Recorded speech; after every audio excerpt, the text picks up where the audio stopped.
ఈరోజు మన అంశం ఏంటంటే, అబద్ధం ఆడుతున్నావా? అదే పక్కన వాళ్ళని అబద్ధం ఆడుతున్నావా? ఎవరు ఉన్నారని ఊహించుకుని చెప్పండి. అబద్ధం ఆడుతున్నావా? అబద్ధాలు ఆడుతున్నావా? ఆడపిల్లలు పడతారు, అది కాదు స్టోరీ. అర్థమైందా? అబద్ధం ఆడుతున్నావా? అయితే సామెతల గ్రంథం 19వ అధ్యాయం 9వ వచనం చెప్తుంది. సామెతల గ్రంథం 19వ అధ్యాయం 9వ వచనం. సాక్షి శిక్షణందొకడు అబద్ధములాడువాడు నశించును. అబద్ధములాడువాడు నశించును. స్తోత్రం చెప్పండి దేవునికి. హల్లెలూయా. అబద్ధం ఆడితే నశించిపోతారు. అందుకని అబద్ధం ఆడకూడదు. ప్రాణం పోయినా, ప్రాణం మీదకి వచ్చిన అబద్ధం ఆడకూడదు. అర్థంగా అబద్ధాలు ఆడేటువంటిది అదొక దురాత్మ. అబద్ధాలాడు ఆత్మ అంటారు. మరి రాజుల గ్రంథంలో ఒక రాజును ప్రేరేపించింది అబద్ధాలాడు ఆత్మ. ప్రేరేపించి మరి ఆ దేశము, ఆ రాజు నశించిపోయేలా చేసింది అబద్ధాలాడేటువంటి ఆత్మ. బైబిల్లో మనం మొట్టమొదటి చూస్తే, మరి ఏదెన్ తోటలో ఆదాము వాళ్ళ మధ్య మొట్టమొదటి అబద్ధం ఆడింది సర్పం.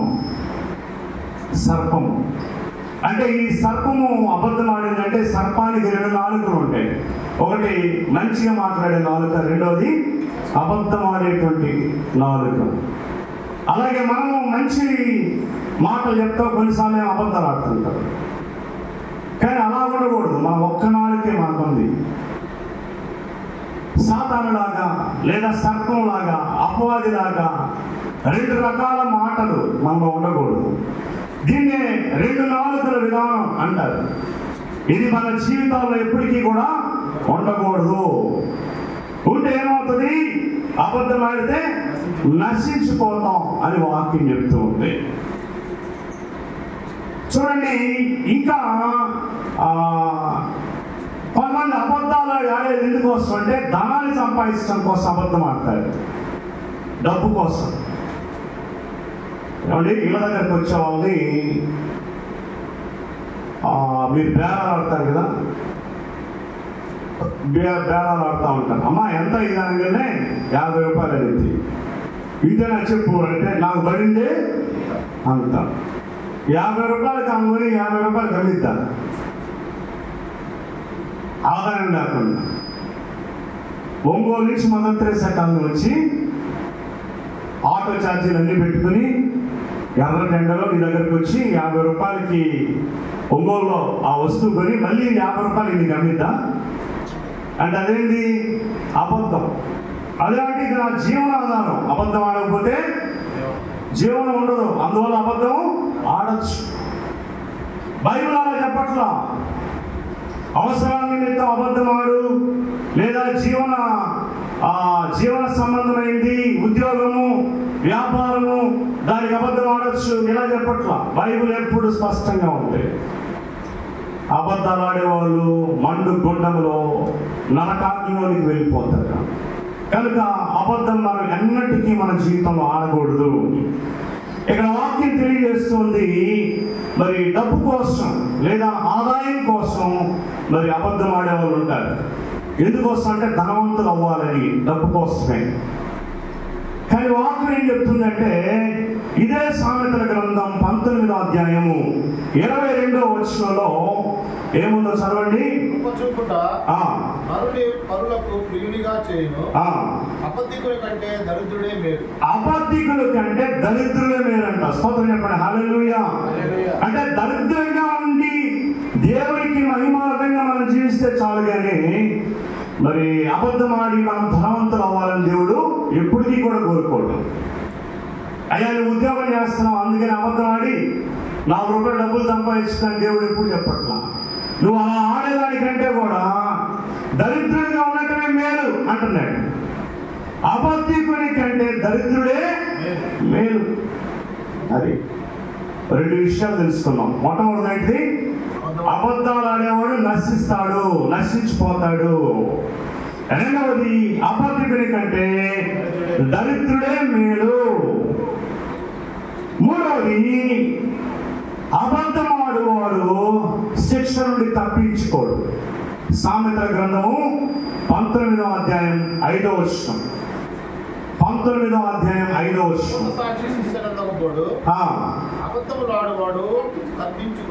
అబద్ధమాడువాడు తప్పించుకోడు. అంటే నువ్వు ఇప్పుడు అబద్ధం ఆడేసి ఎట్టబడి తప్పించుకుందాం అనుకుంటే కుదరదు.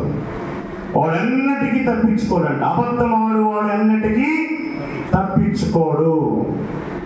కనుక వాక్యం చెప్తుంది, కొంతమంది నోరు తెరిస్తే అబద్ధం, నోరు అలా తెరిస్తే అబద్ధాలే. నోటి మాటలో ఏమాత్రము నిజము ఉండదు. వాక్యం చెప్తూ ఉంది ఏమనంటే, ఒకడు మాట తప్పని వాడైతే తన సర్వ శరీరాన్ని స్వాధీనం ఉంచుకోగలిగిన శక్తివంతుడు అవుతాడంట. స్తోత్రం. ఇప్పుడు హల్లెలూయా. ఈ సర్వ శరీరాన్ని నువ్వు లోపరుచుకోవాలి అంటే, సర్వ శరీరాన్ని నువ్వు స్వాధీనం చేసుకోవాలంటే, ఒక 4 విషయంలో నువ్వు జాగ్రత్తగా ఉంటే నీ సర్వ శరీరాన్ని నువ్వు కాపాడుకుంటావు. అదే మాటని మరి యాకోబు రాసిన పత్రికలో రాశాడు. తీగాకండి చెప్తున్నాడు. అయితే ఎంత గొప్ప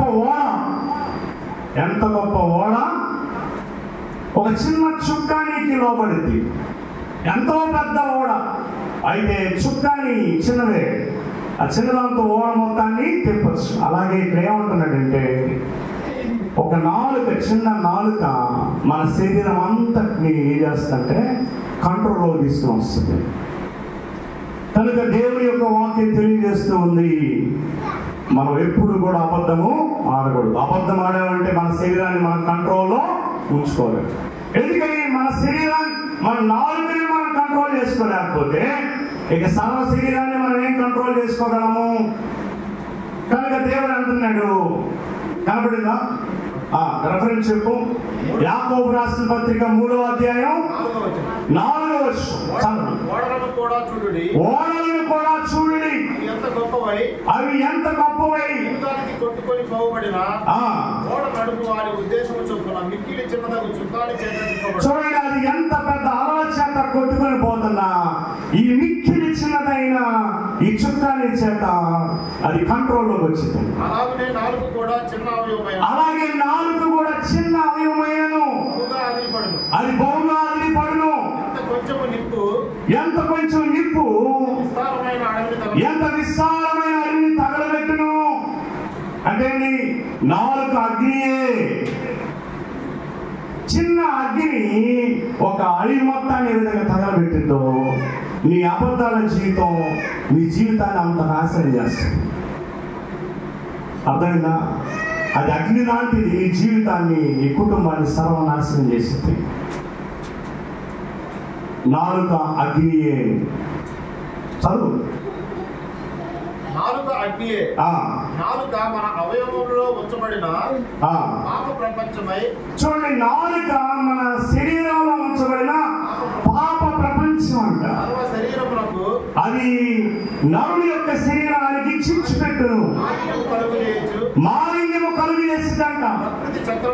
ప్రకృతి చక్రమునకు చిచ్చు పెట్టును. ప్రకృతి చక్రం అంటే నువ్వు బ్రతకాల్సిన సమయం కంటే ముందుగా వెళ్ళిపోతావు. ప్రకృతి చక్రానికి చిచ్చు పెట్టిందంట. అది నరకము చేత చిచ్చు పెట్టబడును.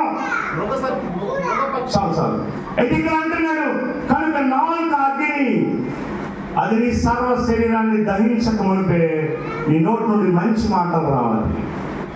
కొంతమంది ఇంకా అన్నాడు, మరి కొంతమంది నాలుగుతో పొద్దుగూకులు చాడీలు చెప్పుకుంటూ ఉంటారు. అపోస్తలుడైన పౌలు అన్నాడు, అది కొరుకుడు పుండు స్వభావం అంట. ఎలాంటి స్వభావం? కొరుకుడు పుండు స్వభావం. ఒక సెప్టిక్ అనమాట. సెప్టిక్ వస్తే ఆ చిన్న గాయం ఏ విధంగా అయితే కొరుక్కుంటా పాకి ఒక చిటికేలకు వస్తే అది పాక్కుంటా వెళ్ళి మోకాల మీదకి, తొడ మీదకి, చివరికి ఊపిరితిత్తులు, గుండె మొత్తం లివర్ కిడ్నీస్ మొత్తం నాశనం చేసి మెదడు దాకా పాకి ఇంకంతే చచ్చిపోతాడు. అలాగే నాలుగు అలాంటిదండి, అర్థమైందా? నాలుగు అలాంటిది. అందుకనే చాడీలు చెప్పే స్వభావం, ఇతరుల గురించి చెడ్డగా మాట్లాడుకునేటువంటి స్వభావం. ఒక వ్యక్తి ఉన్నాడు అనుకో, అదొక ఆనందం అనమాట. వాడు తిట్టారనుకో, అదొక ఆనందం సంపూర్ణమైపోయింది. అంటే వాడి మీద ఉన్న కోపాన్ని ఆ తిట్టడం వల్ల ఆ కోపం అంతా చల్లారిపోయింది. ఒక మనిషిని తోలనాటం, తిట్టడం, అర్థమైందా? ఫర్ ఎగ్జాంపుల్ పెళ్లికే మనం తెలవలేదనుకో, ఆ కోపం తట్టుకోలేక ఏమంటాం? ఒక కనపడంగానే మేమెందుకు పనికి వస్తామన్నా మీకు, మేమెందుకు పనికి వస్తాం అంటే నీ కోపం అంతా అంటే తోలని అర్థం. కోపాన్ని నాలుగు ద్వారా ప్రదర్శించటం. అందుకనే సామెతల గ్రంథంలో ఏమంటాడంటే వారి నాలుగుల కింద సర్ప విషం ఉన్నది. అంటే ఈ నాలుగు సర్పాల నుండి ఎదుటి వారిని కాటు వేస్తుంది. అంటే మన నాలుగు ద్వారా ఎదుటి వారిని హింసిస్తాం, దూషిస్తాం, వాళ్ళు బాధ పెడుతుంటాం. వాళ్ళు బాధపడగలిగే మనకెంతో ఆనందం ఇస్తాం. ఆ స్వభావాలు మన గురించి విడిచిపెట్టాలి. అర్థమైందా? ఈ నాలుగుతో దేవుడు మనల్ని సృష్టించాడు. స్తోత్రం చెప్పండి, హల్లెలూయా. ఈ నాలుగును దేవుడు మనల్ని సృష్టించాడు. భూమి కలుగును కాకంటే కలిగింది, ఆకాశం కలుగును కాక, చెట్లు జంతువులు కలుగును కాకంటే కలిగింది. అలాంటి సృష్టికి ఆధారమైనటువంటి ఈ నాలుగు ద్వారా మనం అబద్ధాలు ఆడకూడదు, చాడీలు చెప్పుకోకూడదు. చాడీలు చెప్పుకుంటే ఏంటంటే అది కొరుకుడు కుండు స్వభావం అంట. కనుక మన నాలుగుతో మనం చాలా జాగ్రత్తగా నడుచుకోవాలి. స్తోత్రం చెప్పండి, హల్లెలూయా. మరి తర్వాత చూస్తే మరి బైబిల్లో ఒక ఆయన అబద్ధం ఆడి మరి కుష్ఠరోగాన్ని తెచ్చుకున్నాడు. ఎవరైనా? గెహజీ. చూడండి, 2వ రాజుల గ్రంథము 5వ అధ్యాయము 25వ వచనం నుండి 27వ వచనం వరకు. రాజుల 2వ గ్రంథము 5వ అధ్యాయము 25 నుండి 27 వరకు చదవండి. ఎవరైనా బిగ్గరగా.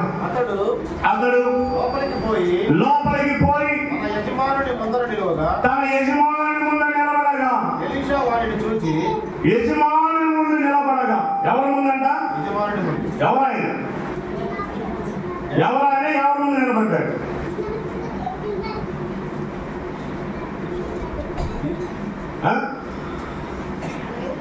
గెహజీ వెళ్ళి ఎలీషా ముందు నిలబడ్డాడు. నేను చెప్పింది అదే కదా. గెహజీ వెళ్ళి ఎలీషా ముందు నిలబడ్డాడు. ఎవరండి వీళ్ళిద్దరు? ఎలీషా దైవజనుడు, గెహజీ ఆయన కింద ఉండేటువంటి సేవకుడు. ఇక్కడ వారి మాట తెలుసా? యజమానుల ముందు నిలబడ్డాడు. ఇంకా స్తోత్రం చెప్పండి, హల్లెలూయా. అతను కూడా సేవకుడేగా, పరిచారకుడేగా. కానీ అక్కడ ఏమని రాస్తుంది? తన యజమానుల ముందు నిలబడగా. అంటే ఒక దైవ సేవకుని ముందు ఒక దైవ సేవకుని ఒక యజమానుడిగా చెప్పాడు. నిలబడగా తర్వాత ఎలీషా వారిని చూచి గెహజీ నీవెక్కడి నుండి వచ్చితివని అడిగినందుకు వాడు నీ దాసుడైన నేను ఎక్కడికి పోలా. అంతటా ఎలీషా ఏంటంట? ఎక్కడికి పోయాడు? నయమాన్ దగ్గరికి వెళ్ళాడు. కుష్ఠవ్యాధి రోగాన్ని తగ్గించగలే దైవ సేవకుడు ఏం చేశాడు? నయమాన్ అనేటువంటి వ్యక్తి రాగానే ప్రార్థన చేశాడు. ప్రార్థన ద్వారా స్వస్థత జరిగింది. స్వస్థత జరిగిన తర్వాత ఆయన అన్నాడు, అయ్యా నువ్వు స్వస్థపరిచావు కదా, నాకే ఏదైనా బహుమానం కావాలా అని అన్నప్పుడు ఆయన అన్నాడు, నా ఏలిన వాని జీవముతో నాకేం అవసరం లేదు, దేవుడు ఉచితంగా ఇచ్చాడు, ఉచితంగా ఇస్తున్నానంటే గెహజీ మాత్రం అయ్యగారు నాకు బానిచ్చి ఈ అయ్యగారు బొరలేనుడు బొరతపోడు, డబ్బులు ఇస్తానంటే వద్దంటున్నాడు, కాళ్ళు ఇస్తానంటే వద్దంటున్నాడు. మా అయ్యగారిని బానిద్దామని చెప్పి బానిచ్చి ఇతను పరిగెత్తుకుంటే గ్యాస్ దగ్గరికి వెళ్ళి ఎవరి దగ్గరికి నైమాన్ దగ్గరికి వెళ్ళి నైమాన్ గారు ఆ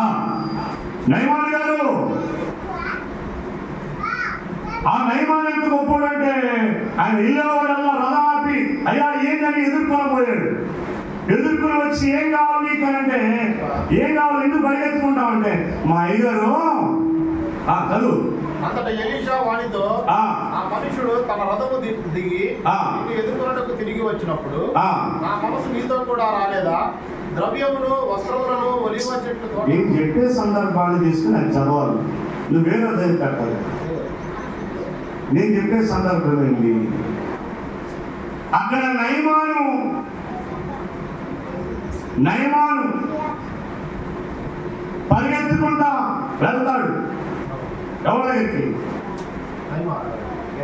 గ్యాజీ దగ్గరికి తిరిగి వెళ్ళి అయ్యా ఏం కావాలి అని అడుగుతాడు. అప్పుడు మా యజమానుడు నీ దగ్గర ఫలాని తెమ్మన్నాడని చెప్పి చెప్తాడు. ఆయన వద్దన్నాడు, ఏదైనా నాకు అవి కావాలి అని తెమ్మన్నాడని అబద్ధం ఆడి తీసుకొచ్చి వాటిని జాగ్రత్త చేసుకుని మరలా తిరిగి వస్తాడు. అప్పుడు అంటాడు ఏమని, అప్పుడు ఎలీషా అంటాడు ఏమనంటే, అయ్యా నువ్వు ఎక్కడి నుంచి వస్తున్నావు అన్నప్పుడు, అయ్యా నేను ఏడాది పోయేది ఎక్కడికి వెళ్ళాడు? నయమాన్ దగ్గరికి వెళ్ళాడు, వెళ్ళి బహుమానాలు తెచ్చుకున్నాడు. అయ్యా నువ్వు ఎక్కడ, ఈ విషయం పాస్టర్కి తెలియదులే, దైవసావుడికి తెలియదులే అని అనుకున్నాడు కానీ దైవ సావుకుడికి విషయం తెలుస్తుంది. ఆయన అన్నాడు, ఏమన్నాడు? అప్పుడు చదువు, ఇప్పుడు చదువు. నేను ఇంతకుముందు సందర్భం చెప్తున్నాను, నువ్వు ఇప్పుడు చదువు. అంతటి ఎలీషా ఆ మనుష్యుడు రథము దిగి నిన్ను ఎదుర్కొన్నటకు తిరిగి వచ్చినప్పుడు నా మనసు నీతో కూడా రాలేదా? ద్రవ్యమును వస్త్రములను ఒలీవ చెట్ల తోటలను ద్రాక్ష తోటలను గొర్రెలను ఎడ్లను దాసీలను సంపాదించుకున్నటకు ఇది సమయమా? స్తోత్రం చెప్పండి. హల్లెలూయా. ఎంత గొప్ప అద్భుతమైన మాట అంటున్నాడు. వెండి బంగారాలు సంపాదించుకోవడానికి కాదురా సేవ, దాసీలు సంపాదించుకోవడానికి కాదు, ఒలీవ చెట్లు సంపాదించుకోవడానికి కాదు. ఇంకా కాబట్టి లిస్టు చదువుతున్నాను నేను, అది తీరు కాబట్టి అంటాను. చెప్పే సందర్భం గొర్రెలను ఎడ్లను దాసీలను సంపాదించుకున్నటకు ఇది సమయమా? దైవజనుడు మనస్సులో ఈ లోక సంబంధమైన ఏది సంపాదించుకోకూడదని అతను ఒక దర్శనాన్ని, ఒక గురిని కలిగి వెళ్తూ ఉన్నాడు. కానీ అక్కడ ఉన్నటువంటి పరిచారకుడైనటువంటి ఎవరు? గ్యాజీ అబద్ధమాడి సంపాదించుకోవడానికి వెళ్ళాడు. అప్పుడు అన్నాడు, ఏమన్నాడు తర్వాత? కాబట్టి నయమానుకి కుష్టు రోగం అయితే కలిగిందో నీకును నీ సంతానములకును సర్వకాలము కుష్టు రోగం అంటి ఉండును గాక అన్నాడు. కాబట్టి ఒక అబద్ధము గెహజీ కుష్టు రోగాన్ని విడిచిపెట్టింది.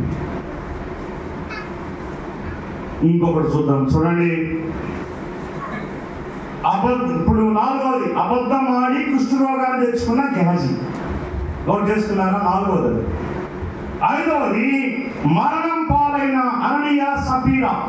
అపోస్తలుల కార్యములు 5వ అధ్యాయం 4వ వచనం నుండి 10వ వచనం వరకు. అపోస్తలుల కార్యములు 5వ అధ్యాయం 4వ వచనం నుండి 10వ వచనం వరకు.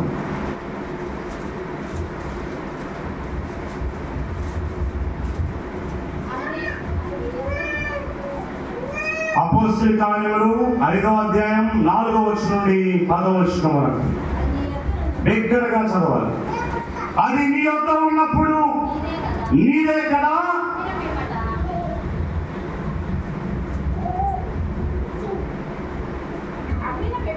అమ్మిన పిమ్మట అది నీ వశమై ఉండలేదా?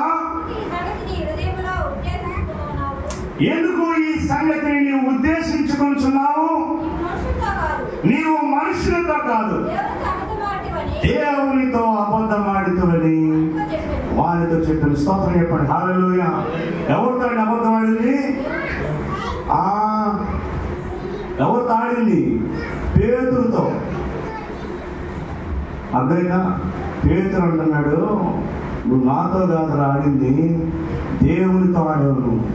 స్తోత్రం చెప్పండి. హల్లెలూయా. ఎంత గొప్ప సేవకుడు పేతురు. నువ్వు మనుషులతో కాదు దేవునితో అబద్ధమాడావు. అని ఏం జరిగింది ఇక్కడ? అక్కడ ఉన్నటువంటి వారు తమ స్థిర ఆస్తులన్నీ అమ్మి అపోస్తుల యొక్క పాదాల దగ్గర పెడుతూ ఉన్నారు. వారికి కలిగిన తమ స్థిర ఆస్తులన్నీ కలిగి ఉన్నాయి మొత్తం తీసుకుని వచ్చి అమ్ముకుని మొత్తం తీసుకుని వచ్చి సమిష్టిగా తీసుకుని వచ్చి పేతురు గారి దగ్గర పెడుతున్నారు. పేతురు గారు ఏం చేస్తున్నారు? తిమోతి గారు పేతురు గారు ఏం చేస్తున్నారు? పేతురు గారు ఏం చేస్తున్నారంటే ఊళ్ళో ఉన్న అందరూ వాళ్ళ దగ్గర ఉన్న పొలాలు, ఇళ్ల స్థలాలు, స్థిర ఆస్తులన్నీ అమ్మి మొత్తం తీసుకుని వచ్చి అపోస్తుల పాదాల దగ్గర పెడితే ఆయన ప్రార్థన చేసి అందరికి సమానంగా పంచి పెడుతున్నాడు. అంటే ధనవంతుడు దరిద్రుడు అన్న తేడా లేకుండా అందరికి సమానంగా, నువ్వు గొప్పవాడివి నువ్వు పేదవాడివి అన్న తాతమే లేకుండా కలిగిన సమస్తం మొత్తం అమ్మేసి మొత్తం తీసుకుని వచ్చి అపోస్తుల పాదాల దగ్గర పెడితే వాళ్ళవన్నీ అందరికి సమానంగా పంచి పెడుతున్నాడు. ఎంత గొప్ప కార్యం సంఘంలో జరుగుతుంది. అయితే ఇక్కడ జరిగింది ఏంటంటే ఈ అననీయ సభ్యురాలు మాత్రం ఏం చేశారంటే అన్ని దానిలో కొంత దాచిపెట్టుకుని ఒరే అందరితో పాటు మనకి కూడా ఒకటే అయితే అలాగా మనం వాళ్ళందరికంటే ధనవంతులు ఉండాలి, వాళ్ళందరికంటే మనం గొప్పలుగా ఉండాలి, సమానంగా సమానంగా ఉంటే కుదరదు. మనం కొంత దాచిపెట్టుకుంటే అప్పుడు వాళ్ళందరికంటే మన దగ్గర డబ్బులు ఎక్కువ ఉంటాయని ఆలోచన చేసి వాళ్ళు దానిలో కొంత దాచిపెట్టుకుని వచ్చి ఆయన పాదాల దగ్గర పెట్టారు. అప్పుడు ఆయన అన్నాడు, ఈ స్థలాన్ని మీరు ఎంతకే అమ్మారంటే ఎంతకే అమ్మారు అంటే ఆయన అంటున్నాడు, మీరు ఏమన్నాడు? మీరు పరిశుద్ధాత్మని మోసపుచ్చుటకు సాతాను ఎందుకు మీ హృదయములను ప్రేరేపించెను? సాతాను ప్రేరేపించిందంట. కొన్ని సమయాల్లో సాతాను ప్రేరేపిస్తూ ఉంటాడు. చెడ్డ పనులు చేయడానికి, చెడు కార్యాలు చేయడానికి, ఇటువంటి తిరగడానికి, ఇట్టించి అట్టించి ఇటు తిరగడానికి సాతాను ప్రేరేపిస్తూ ఉంటాడు. మంచి పని చేయడానికి దేవుడు ప్రేరేపిస్తే చెడ్డ పనులు చేయడానికి సాతాను ప్రేరేపిస్తూ ఉంటాడు. అక్కడ మంచి పని ఏంటది? వాళ్ళకు ఉన్నటువంటి స్థిర ఆస్తులన్నీ. నువ్వు కామర్సేగా చరాస్తులు అంటే స్థిరాస్తులు అంటే movable assets and immovable assets అంటారు. చరాస్తులు అంటే చరాస్తులు, స్థిరాస్తులు అంటే స్థిరాస్తులు అంటే కదలనటువంటి అనమాట. ఇమ్మూవబుల్ అసెట్స్ అంటారు. పొలాలు, స్థలాలు, ఇల్లు, భవంతులు ఇట్లాంటివన్నీ. మూవబుల్ అసెట్స్ అంటే చరాస్తులు అంటే చెక్స్, డిడీస్, ఇంకా బంగారము, వెండి. It's a movable assets. Movable చరాస్తులు, స్థిరాస్తులు ఇవన్నీ అమ్మి అవన్నీ తీసుకొని అపోస్తలుల పాదాల దగ్గర పెడితే ఈ పేతురు గారు ఏం చేస్తున్నాడంటే అవన్నీ అందరికి సమానంగా పంచి పెడుతున్నాడు. అంటే ఎక్కువ తక్కువ లేకుండా. సంఘంలో ధనికుడు ఉండడు, దరిద్రుడు ఉండడు, అందరు సమానం. వాడికి 3 ఎకరాలు ఉంటే వీడికి 3 ఎకరాలు ఉంటాయి, అందరికి 3 ఎకరాలు కొనాలి. ఎవరి దగ్గర ఎక్కువ ఉండదు. అప్పుడు పేద ధనిక అనే భేదం ఉంటుందన్నమాట.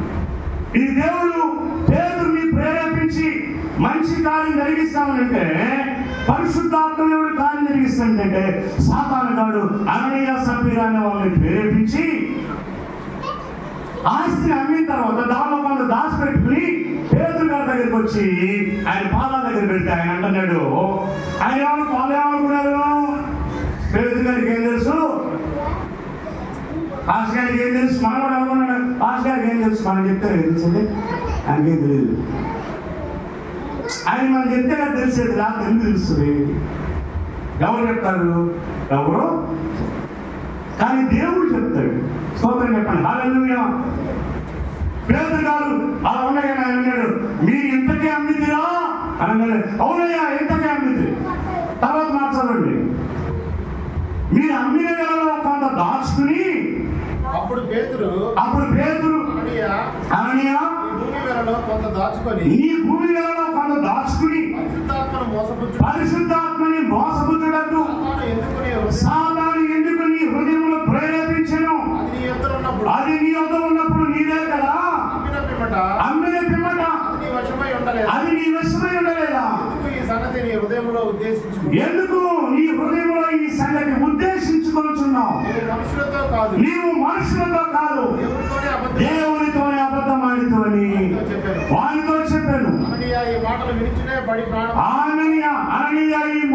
వినుచునే పడి ప్రాణము విడువగా తిన్న వారందరికీ మిగుల భయము కలిగిన. స్తోత్రం చెప్పండి, హల్లెలూయా.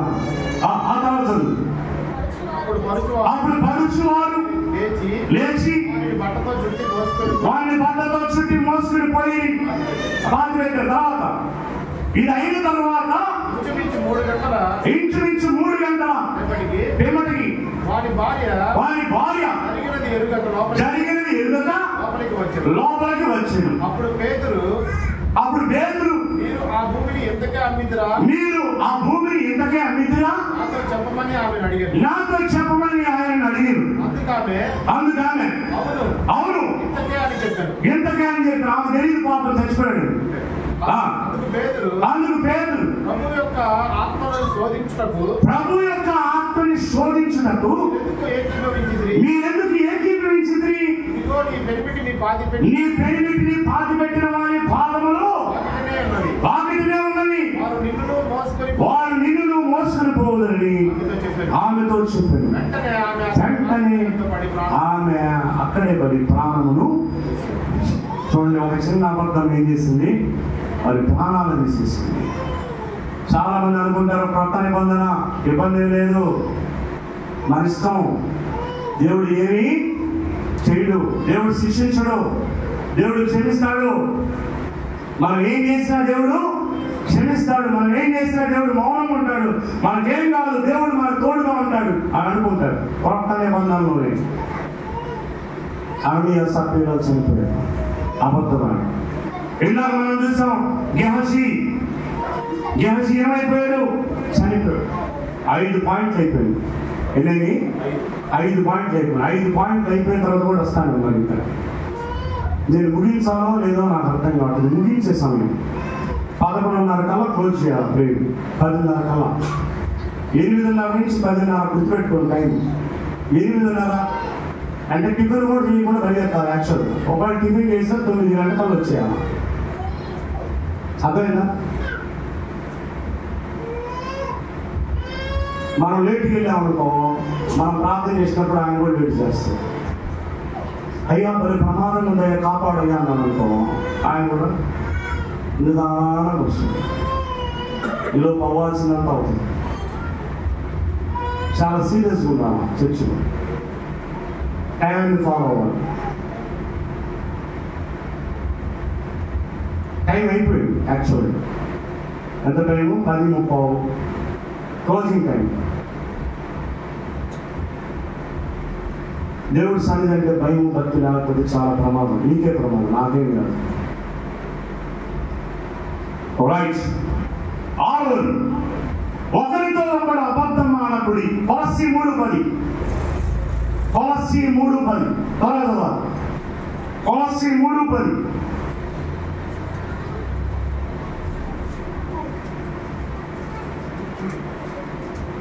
మీరు పరిత్యజించి జ్ఞానము కలుగు నిమిత్తము దానిని సృష్టించిన వారి పోలిక చొప్పున నూతన పరచబడుచున్న నవీన స్వభావమును ధరించుకొని ఉన్నారు. ఇట్టి వారిలో గ్రీసు దేశస్తుడని యూదుడని భేదము లేదు, సున్నతి పొందడి అని. కొలస్సీ 3:10 అదేనా చదువుతుంది? ఒకరితో ఒకడు అబద్ధమాడకుడి ఏమైనా అంటే 9లో ఉంటుంది, అది 9-12 కలిసి ఉన్నాయి.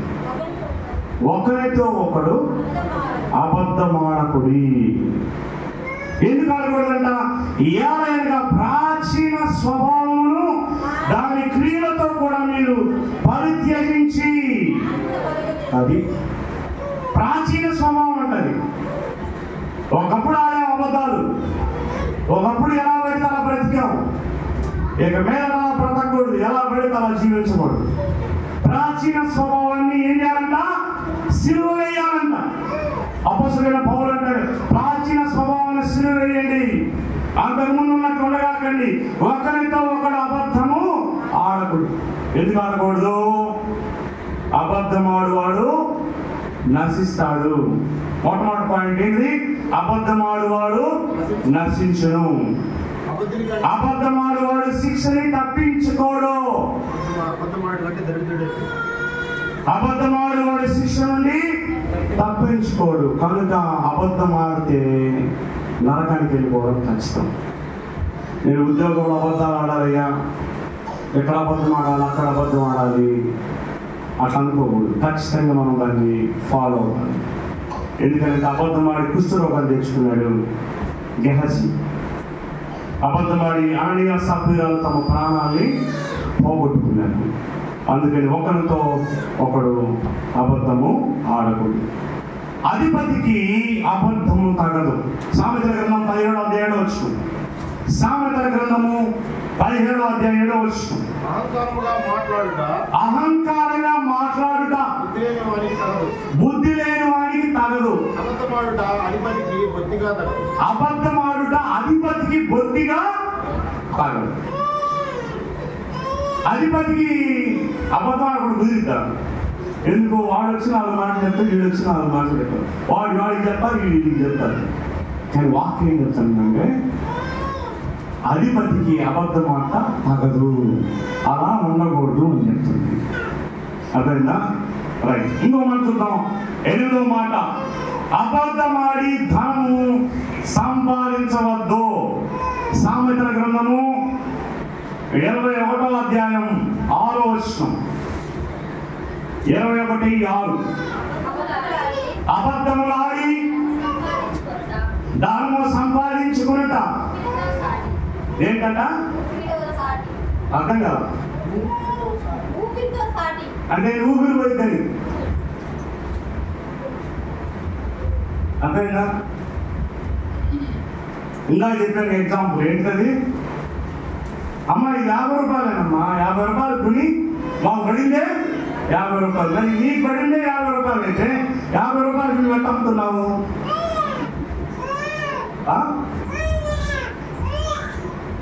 ఇది అబద్ధమాడి సంపాదించుకోవడం ఊపిరితో సమానం అంట. అంటే ఊపిరి పోయింది అది. దాన్ని కోరుకున్న వాడు మరణాన్ని కోరుకుంటాడు. ఇంకా ఒకసారి నేను ఆ పాస్టర్ గారి పేరు చెప్పాను, కానీ నేను కీర్తి మెడికల్స్ మందులు తీసుకుంటాము. ఎప్పుడు 2012లో ఓకే, అంటే దాదాపు 12 సంవత్సరాలు అవుతుంది. ఆ పాస్టర్ గారు కనపడితే నేను కాంప్లైంట్ తీసుకోవడానికి వెళ్తే ఆయన అన్నాడు, ఏంది బ్రదర్ ఏం చేస్తున్నాడు మీరు అన్నా. నేను సేవ చేస్తున్నాను అన్నా. అదే నేను ఉద్యోగం చేస్తున్నాను కదా అన్నాడు. ఉద్యోగం మానేసి సేవ చేస్తున్నాను అన్నా. అనగా ఎందుకని అన్నాడు. ఉద్యోగంలో బాగా అబద్ధాలు ఆడాల్సి వస్తుంది, అందుకని ఉద్యోగం మానేశాను. అదేంది ఎవరు చెప్పారట మానేయమని? ఉద్యోగం చేసుకునేటప్పుడు అబద్ధాలు ఆడచ్చు, ఏం కాదు అని. ఆ తర్వాత ఇంకొక సంఘం, ఆ సంఘం పేరు కూడా చెప్తాను. ఆ సంఘస్థుడు ఒక అతను అన్నాడు, నేను ఏం చేస్తున్నాను అంటే ఇట్లా ఉద్యోగం మానేస్తాను, అబద్ధాలు ఆడాల్సి వస్తుంది.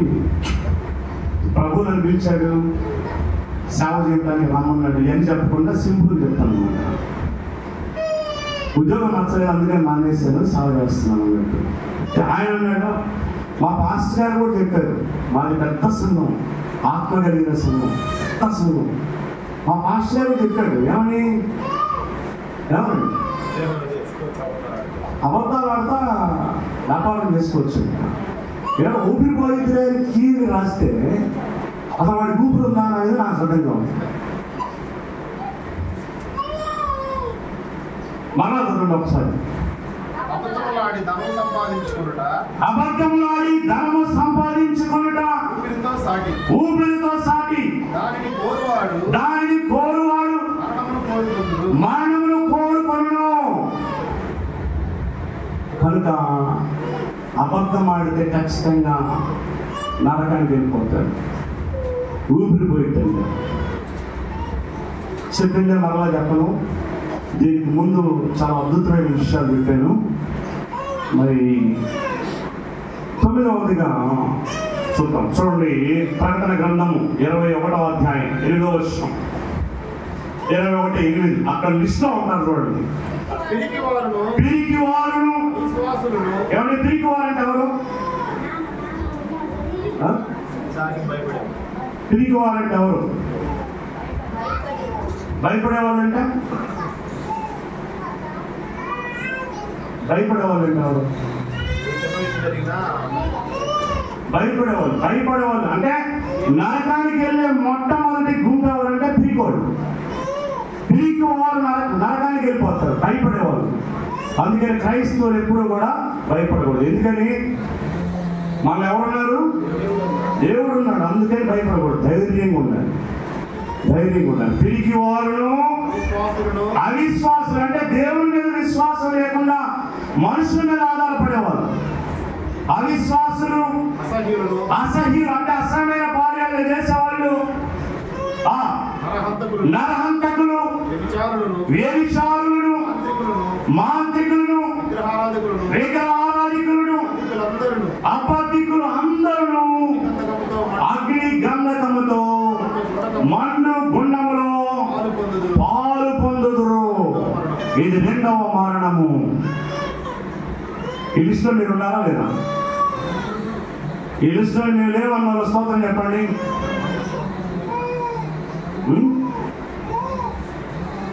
ఎవరెవరు? పిరికివారు, అవిశ్వాసులు, అసహ్యులు.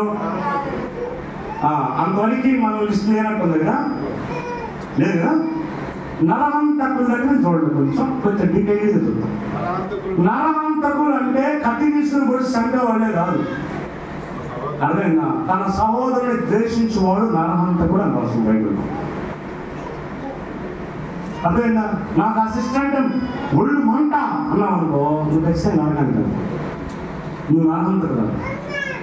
నీ సహోదరుని ద్రోహి అని తిడితే ఎవరంట? నరహంతకుడు, ద్రోహి. వ్యర్థుడా అని తిడితే విమర్శకు పాలవుతా ఉంటా, అంటే తీర్పులోనికి వస్తా ఉంటుంది. ఏమని తిడితే వ్యర్థుడా అంటే ఒరే యూజ్లెస్ ఫెలో అంటారు వీళ్ళప్పుడు. పిల్లలు ఎవరు అంటే యూజ్లెస్ ఫెలో కదా అంటలా, అంటే పనికి రావాడా వ్యర్థుడా అని తింటే దానికి కూడా తీర్పు ఇస్తాడు. ద్రోహి అని తిడితే నరహంతకుడు అంటారు. ఇప్పుడు చెప్పండి, మీరు ఎవరు తిట్టట్లేదా? బ్రహ్మాండంగా వెళ్తున్నారంట.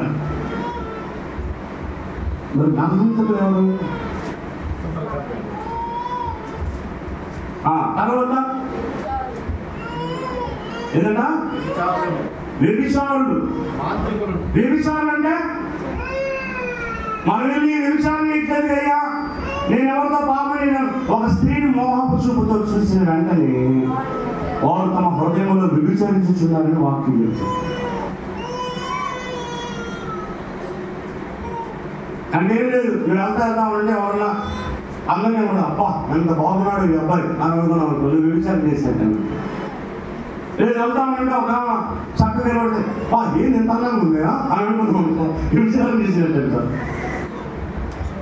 వాళ్ళే ఉండిద్ది పెడతామా అసలు ఎంత అందంగా ఉండిద్దో అన్నాడు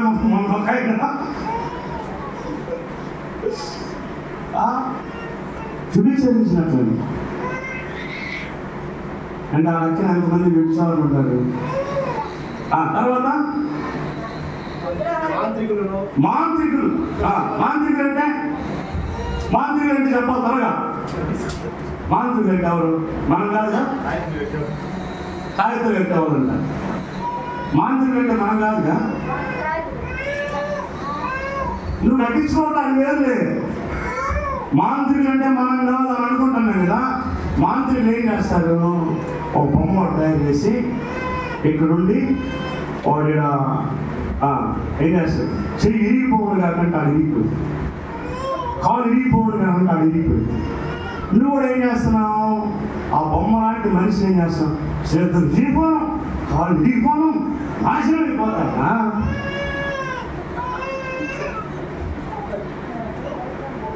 వాడి పాపం వాడే పోతాడు. వాడికి తేడా ఏమన్నా? వాడు కాబట్టి వాడు డబ్బులు తీసుకుని చేస్తున్నాడు. నువ్వు డబ్బులు తీసుకోకుండా. మాంత్రికుల యొక్క లక్షణం. ఇంకా పనులు ఏం తెలుసా? ఎట్టంటారు? తుమ్ము కొట్టుతారా? వాడు కూడా ఎట్టా అంటాడు,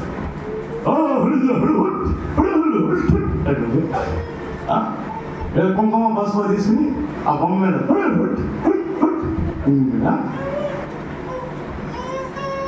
కాబట్టి మా తండ్రులా చేతులు ఇరిగిపోవాలి, కాలు ఇరిగిపోవాలి, ఏ బండి కింద పడి చచ్చిపోతారు,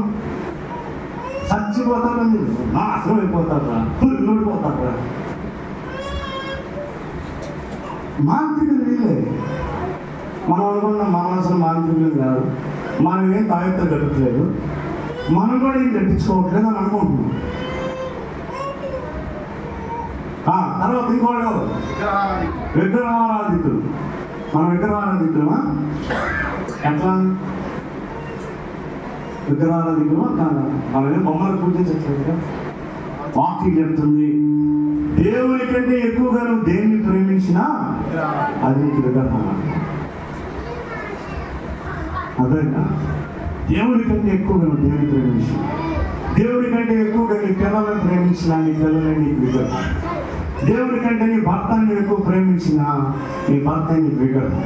దేవుని కంటే ధనాన్ని, బంగారాన్ని, ఉద్యోగాన్ని దేన్ని ప్రేమించినా అది నీకు విగ్రహారాధన. లేదా విగ్రహారాధన సంఘంలో అది ఈ రోజైనా మారు మనసుకుంటాం.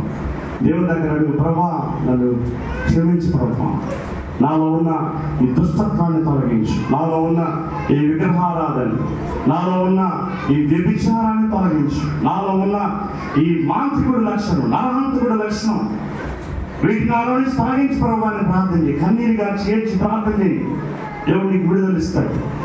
చివరిలో చూద్దాం. చూడండి, సామెతల గ్రంథం 30వ అధ్యాయం 8వ వచనం. మనం ఏం చేయాలనేది ఇక్కడ రాశాడు. సామెతల గ్రంథం 30వ అధ్యాయం 8వ వచనం. వ్యర్థమైన వాటిని, అబద్ధములను నాకు దూరంగా ఉంచుమని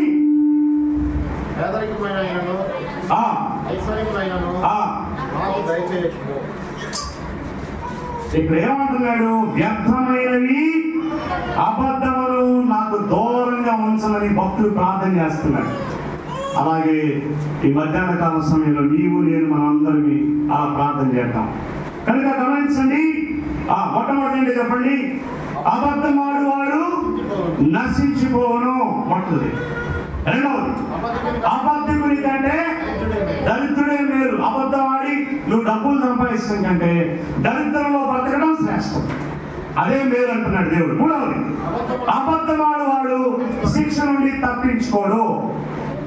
నాలుగవది, అబద్ధమాడి కుష్ఠ రోగాన్ని తెచ్చుకున్నాడు. తర్వాత అబద్ధమాడి హనియా సఫీరాలు మరణం పాలయ్యారు. ఆరవది, ఒకరితో ఒకడు అబద్ధమాడకుడి. అబద్ధములాడు. 7వది అబద్ధమాడుట అధిపతికి బొత్తిగా తగదు. 8వది అబద్ధమాడి ధనాన్ని సంపాదించుకునవద్దు. 9వది అబద్ధమాడితే అగ్ని గుండంలోనికి వెళ్తాము. ఫైనల్ గా 10వది ఏంటంటే మనం ప్రార్థన చేయాలి. ప్రభువా, వ్యర్థమైనది అబద్ధమైనది నాకు దూరం చేయి అని. అదైనా తల ఉంచుతాం, ప్రార్థన చేద్దాం. ప్రభువా, నన్ను కనికరించు అని దేవుణ్ణి అడుగుతాం. Thank you Lord, thank you Jesus, thank you Holy Spirit, thank you master. ప్రభువా, నీకు స్తోత్రాలు. ఈరోజు మాకు ఇచ్చిన ఈ వాక్యాన్ని బట్టి మీకు స్తోత్రాలు. అనేకమైన విషయాన్ని మీరు మాకు తెలియజేశారు. ఒక క్రైస్తవ బిడ్డలు అబద్ధం ఆడకూడదని, ఆయన సత్యంగా బ్రతకాలని. ఎందుకంటే ఆయన మీరే సత్యమై ఉన్నారు. ఆయన మీ సత్యంలో మేము బ్రతకాలి, మేము కూడా సత్యంగా ఉండాలి. అలా లేకపోతే సత్యం కానిది అసత్యం, అబద్ధమే. అబద్ధంలో మేము బ్రతికి అబద్ధంలో జీవించి అబద్ధంలో మాట్లాడితే మేము నిత్య నరకాగ్నిలోకి వెళ్తామని ఈ మధ్యాహ్న కాల సమయంలో మీరు బయలుపరుస్తున్నారు. అందుకే మీరు అన్నారు ఆయన సామెతల గ్రంథంలో, వ్యర్థమైనవి అబద్ధమును నాకు దూరంగా ఉంచుమని భక్తులు ప్రార్థించినట్లుగా ప్రభువా ఈ మధ్యాహ్న కాల సమయంలో ప్రార్థిస్తున్నాం. అబద్ధికులు మండు గుండంలో, అగ్ని గంధకాల్లో నిత్య మరణంలోనికి, నిత్య నరకాగ్నిలోనికి వెళ్తారని ఈ నిరాకారం తెలియజేస్తుండగా అలాగే మేము వెళ్ళకుండా సహాయం దయచేయి దేవా. నీకు స్తోత్రాలు. అబద్ధమాడు మాటల నుండి మమ్మల్ని విడిపించండి. అబద్ధాల జీవితాల్లో జీవించకుండా సహాయం దయచేయండి.